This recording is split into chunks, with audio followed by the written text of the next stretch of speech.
Je me souviens encore de ce matin-là comme d'un souffle mal placé dans une maison trop silencieuse. J'étais revenue de la salle de bain, fatiguée, un peu perdue dans mes pensées, vêtue seulement de ma lingerie. La nuit avait été courte, pleine de ces réflexions qui s'accumulent avec l'âge et qui empêchent le repos. Je voulais simplement quelques minutes pour moi, avant que la journée ne commence vraiment. Je m'étais penchée vers l'armoire pour attraper ma robe de chambre quand la poignée de ma porte a tourné, doucement, presque timidement. Je n'ai pas eu le temps de dire quoi que ce soit. La porte s'est entr'ouverte, et mon gendre est apparu, les yeux agrandis par la surprise. Je crois qu'il a arrêté de respirer. Moi aussi, peut-être.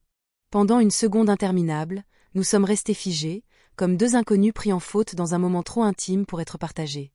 Je voyais son visage devenir rouge, ses mains trembler légèrement, puis il a bafouillé quelque chose qui ressemblait à une excuse avant de refermer la porte d'un geste brusque. Le silence qui a suivi a résonné dans toute la pièce, un silence qui ne pardonne rien et qui expose tout. Je suis restée immobile un long moment. Je sentais une chaleur me monter aux joues, un mélange de gêne, de surprise, et autre chose que je n'arrivais pas encore à nommer. À mon âge, on pense qu'on a déjà vécu toutes les situations gênantes possibles, mais la vie aime rappeler qu'elle a toujours quelques cartes en réserve. En enfilant enfin ma robe de chambre, mes mains tremblaient légèrement. Pas de peur, non. Plutôt ce trouble discret qu'on ressent face à ce qui casse la routine. Une intrusion involontaire, mais qui avait ouvert une brèche. Je savais que nous allions devoir en parler. Nous ne pouvions pas simplement nous croiser dans la cuisine comme si rien ne s'était passé.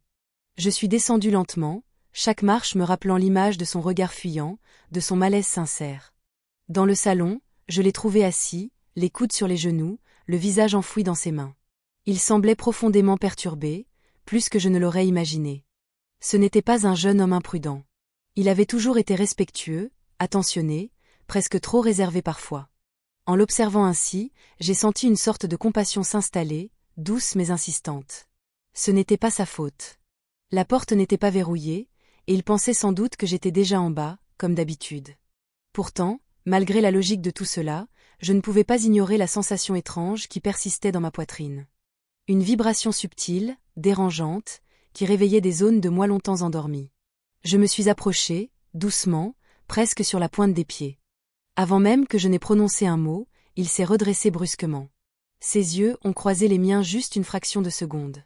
Une fraction suffisante pour que je comprenne à quel point cet incident l'avait marqué.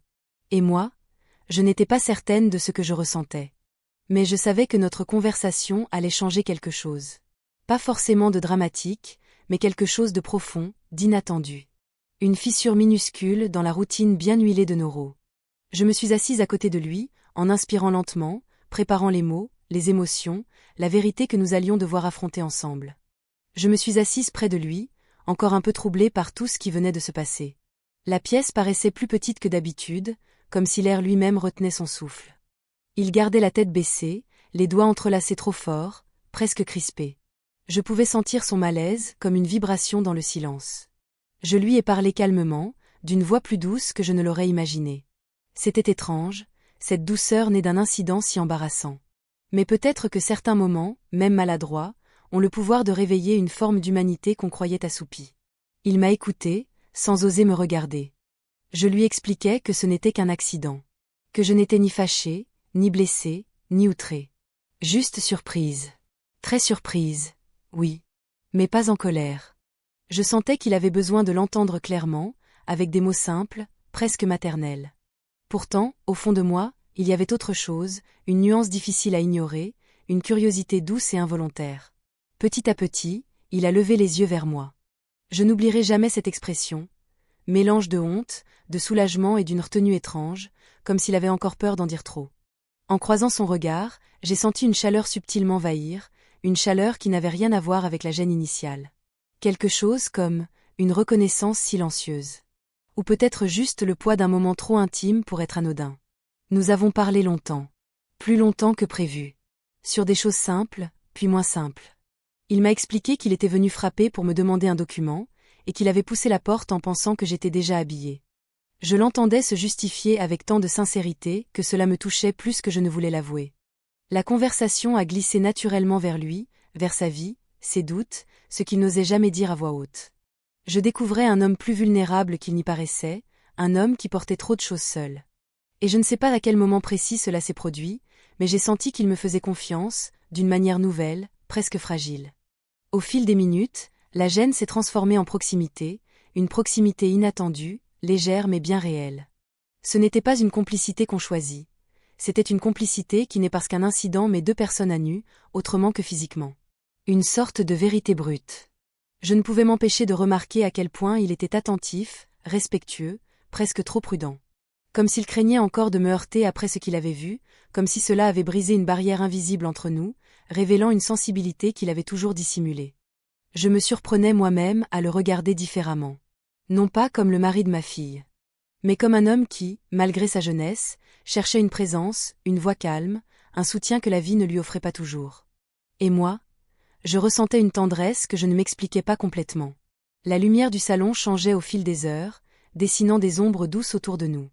C'était comme si le temps ralentissait pour nous laisser comprendre ce moment, pour nous forcer à l'accepter avant de tourner la page. Quand la conversation a finalement cessé, nous étions assis plus près que nous ne l'aurions pensé au départ. Pas trop près, non. Juste ce qu'il fallait pour sentir que quelque chose avait évolué. Quelque chose que ni lui ni moi n'aurions su nommer sans briser la délicatesse du moment. Je me suis levée la première, parce que je sentais que rester plus longtemps aurait fait basculer cet équilibre fragile. En montant les escaliers, j'avais le cœur un peu lourd, un peu étrange.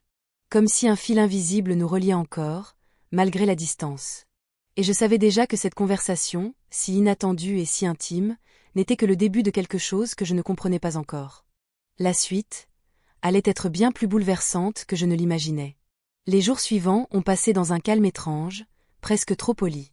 Nous nous croisions dans la maison avec une prudence nouvelle, un respect silencieux chargé de ce que nous n'avions pas osé nommer.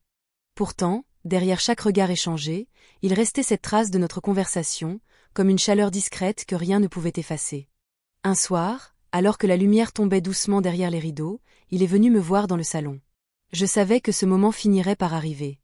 Il semblait plus sûr de lui, mais dans ses yeux, il y avait encore cette sincérité fragile qui m'avait tant touchée. Il m'a remercié. Pas seulement pour ma compréhension, mais pour l'écoute, la délicatesse, la présence. Ces mots étaient simples, presque murmurés, mais portaient un poids qu'on ne peut feindre. Je sentais qu'il parlait bien plus que de cet incident. Il parlait de cette connexion inattendue, née d'un instant embarrassant, mais devenue un pont entre nos deux solitudes. Je lui ai répondu que tout allait bien, que la vie est parfois maladroite, mais qu'elle nous offre aussi des moments précieux si on sait les regarder sans peur. Il a souri, doucement, comme s'il acceptait enfin que rien n'avait été abîmé entre nous. Ou peut-être que quelque chose avait été réparé sans que nous le sachions. Nous sommes restés debout l'un en face de l'autre, sans un mot de plus. Il n'y avait rien à ajouter. Tout avait déjà été dit, ou compris, dans le silence. Puis il s'est éloigné, calmement, avec une légèreté nouvelle dans ses pas. Et moi, en le regardant partir, j'ai senti une paix douce m'envahir. Pas un trouble, pas un désir, juste cette certitude tranquille que nous avions traversé une épreuve délicate avec dignité. Et qu'elle nous avait rendus meilleurs, chacun à notre manière. Ce soir-là, en fermant la porte de ma chambre, je n'ai pensé qu'à une chose. Parfois, les moments les plus gênants deviennent les plus humains. Et ce que nous avions partagé, lui et moi, resterait comme un secret discret, tendre et parfaitement innocent, gravé quelque part entre nos silences.